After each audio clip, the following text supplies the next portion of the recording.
Next week, President Obama will travel to Europe in a trip that will take him to some countries that will be working on the most pressing foreign policy issues that we're facing today, and also travel to Normandy. We'll have a chance to pay tribute to one of the most resonant events in the history of American foreign and military policy, the D-Day invasion. We'll begin the trip in Poland, where the President will have an opportunity to meet with the Polish leadership and also to meet with the leaders of all of our Central and Eastern European allies. In the face of Russia's aggression, we've stood together, and in this meeting we'll discuss how we can reassure our NATO allies of our security commitments to them, and also reiterate our common commitment to security and democracy more broadly in Europe. Over the course of the President's trip, he looks forward to having an opportunity to meet with Ukraine's President-elect Poroshenko, where he'll discuss America's commitment to stabilizing the Ukrainian economy and defending and standing up for the right of the Ukrainian people to determine their own future, particularly as it relates to the situation in eastern Ukraine and the situation with Russia.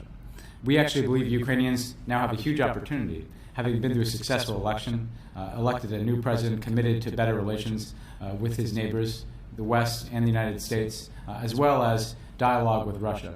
Hopefully we can use this opportunity to continue to support the consolidation of democracy in Ukraine and reduce tensions more broadly. After the President goes to Poland, he will move on to Brussels, where he'll have the G7 meeting. This was originally supposed to be a G8 meeting in Sochi in Russia, but after Russia was suspended from the G8, the leaders decided to hold this meeting in Brussels instead. There, they'll talk about the situation in Ukraine and the support for the Ukrainian people. Also, though, they'll discuss issues like energy diversification. How can the G7 nations work together so that Europe, for instance, has more access to energy and is less dependent on Russia over time? And they'll talk about trade negotiations and the ways in which we're working together to grow our economies. Then the President will move on to France, where he'll spend the night in Paris and have an opportunity to see President Hollande. But the main focus of our trip to France is honoring our D-Day veterans. And the President will go up to Normandy on the 70th anniversary of D-Day. He'll be joined there by veterans who served in that campaign, and also from veterans and troops who served in Iraq and Afghanistan, making very clear that the heroism and service that has so inspired us from those men who stormed the beaches at D-Day continues today in the 9/11 generation of men and women who served in Iraq and Afghanistan.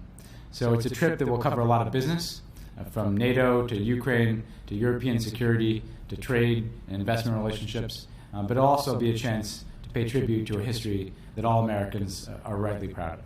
So we'll keep you updated from the road.